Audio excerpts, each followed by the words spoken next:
ಜಮೀನು ವಿಚಾರಕ್ಕೆ ಅಣ್ಣ ತಮ್ಮಂದಿರ ಮಧ್ಯೆ ಮಾರಾಮಾರಿ ನಡೆದಿದೆ.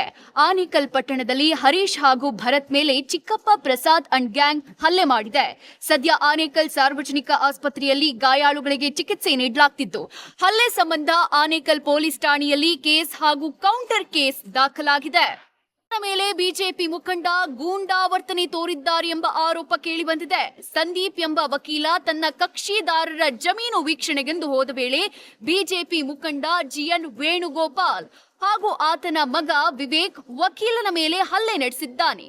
ಈ ವಿಚಾರವಾಗಿ ದೇವನಹಳ್ಳಿ ಪೊಲೀಸ್ ಠಾಣೆಯಲ್ಲಿ ಕಕ್ಷಿದಾರರ ಮೇರೆಗೆ ವಕೀಲ ದೂರು ದಾಖಲಿಸಿದ್ದಾರೆ.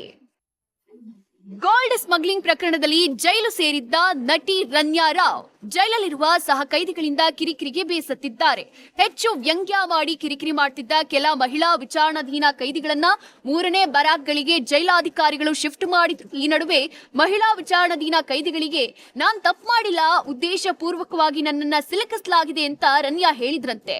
ಇತ್ತೀಚೆಗೆ ರನ್ಯಾಗೆ ಜೈಲಿನ ಲೈಬ್ರರಿಯಲ್ಲಿ ಪುಸ್ತಕಗಳು ಓದೋ ಹವ್ಯಾಸ ಹೆಚ್ಚಾಗಿತ್ತು. ಲೈಬ್ರರಿಯಲ್ಲೇ ಹೆಚ್ಚು ಸಮಯ ಕಳೆದಿದ್ದಾರಂತೆ.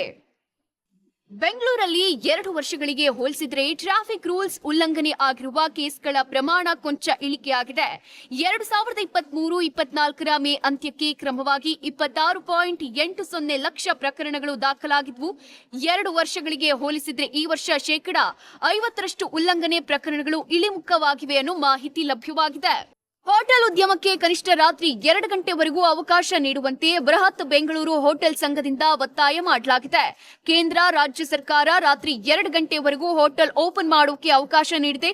ಆದರೆ ಪೊಲೀಸರು 1 ಗಂಟೆವರೆಗೆ ಮಾತ್ರ ಅವಕಾಶ ನೀಡಿದ್ದಾರೆ. ಇದರಿಂದ ಹೋಟೆಲ್ ಉದ್ಯಮಕ್ಕೆ ತುಂಬಾ ಹೊಡೆತ ಬಿದ್ದಿದೆ. ತಡರಾತ್ರಿ 2 ಗಂಟೆವರೆಗೂ ಹೋಟೆಲ್ ತೆರೆಯೋಕೆ ಅವಕಾಶ ನೀಡಬೇಕು ಅಂತ ಡಿಸಿಎಂಗೆ ಬೃಹತ್ ಬೆಂಗಳೂರು ಹೋಟೆಲ್ ಸಂಘ ಮನವಿ ಮಾಡಿದೆ.